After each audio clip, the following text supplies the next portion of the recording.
An old man stood before hundreds of citizens, waiting for a verdict that would change history. He wasn't a murderer. He wasn't a dictator. His only weapon had always been questions.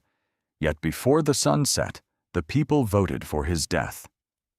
For over 2,000 years, the world has asked the wrong question. People ask why Socrates was executed. A better question is this: why did ordinary people believe they were doing the right thing? Imagine your city announces a strange experiment tomorrow morning. Every pilot is replaced by a public vote.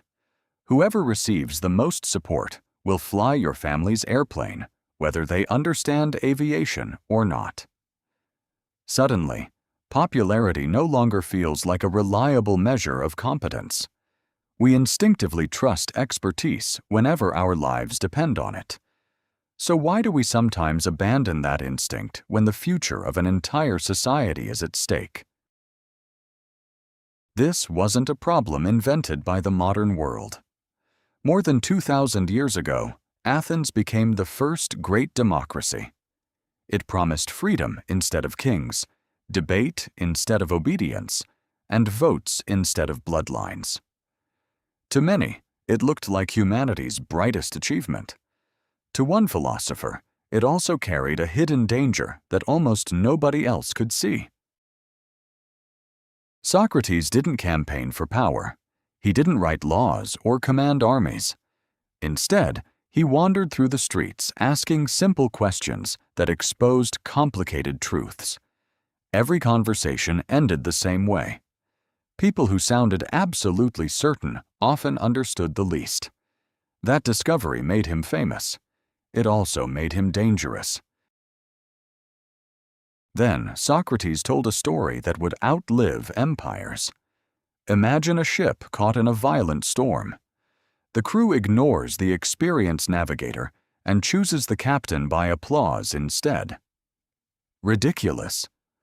Socrates thought societies sometimes made decisions in exactly the same way. Most people laughed at the analogy. They wouldn't be laughing for long. Athens loved great speakers. Politicians competed to win applause. Sophists earned fortunes by teaching people how to sound convincing, whether they were right or wrong. Socrates offered something completely different. He wasn't interested in helping people win arguments. He wanted them to discover when they were mistaken. That made him an unusual teacher, and a dangerous one. His method was disarmingly simple. He asked one question, then another, then another. Slowly, confidence collapsed under its own weight. The people who had arrived believing they knew everything often walked away realizing they knew very little. Some thanked him, others never forgave him. One by one, influential people became embarrassed in public. Politicians, generals, poets.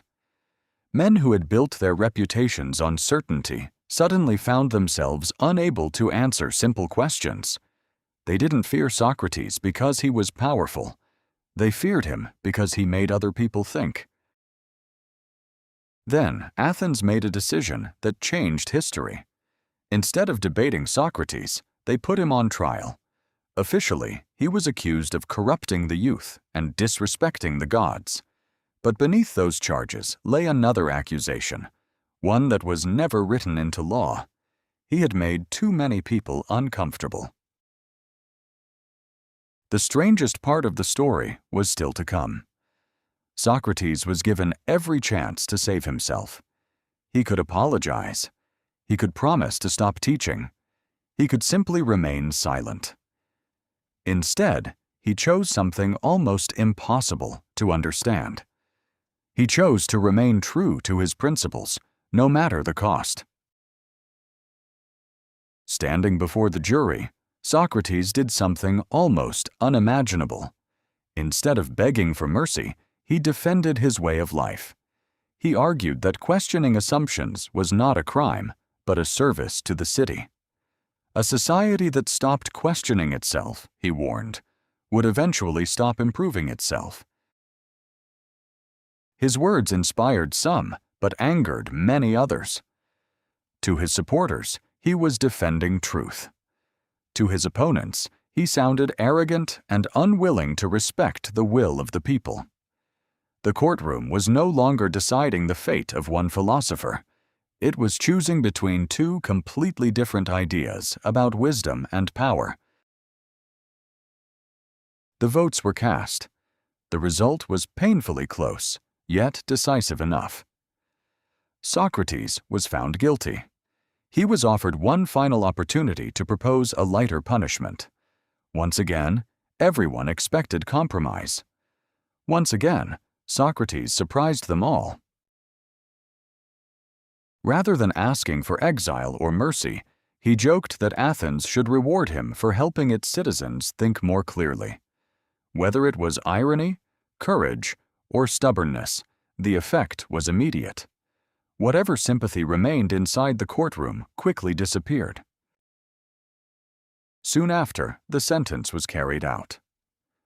Surrounded by his closest students, Socrates calmly drank the cup of hemlock. Athens believed it had silenced one troublesome philosopher. Instead, it created a question that would outlive every politician who voted against him. That question is still with us today. It's tempting to believe this story belongs only to ancient Greece. But every generation faces the same test. Whenever we admire confidence more than competence, or choose simple answers over difficult truths, we replay a small part of the trial of Socrates. The courtroom has changed. Human nature has not. Today, no one needs to stand in the agora to influence thousands of people. A single post, a short video, or a confident opinion can reach millions within hours. Information has never moved faster. Unfortunately, neither has misinformation. The challenge Socrates identified has only become larger in the digital age. Perhaps Socrates wasn't warning us about democracy at all. Perhaps he was warning us about something much closer: ourselves. A free society depends on free minds, and free minds require discipline. They question their own beliefs before questioning everyone else's. That habit is far rarer than intelligence. History eventually remembered Socrates as one of humanity's greatest philosophers. It barely remembers the names of the men who condemned him.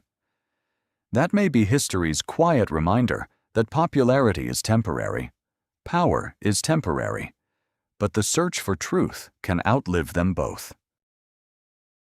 So maybe the real question was never whether democracy succeeded or failed in ancient Athens. Maybe the real question is whether we are willing to become the kind of citizens every free society depends on. Because democracy is not protected by elections alone. It is protected by people who are willing to think before they follow, question before they judge, and keep learning long after they believe they are right.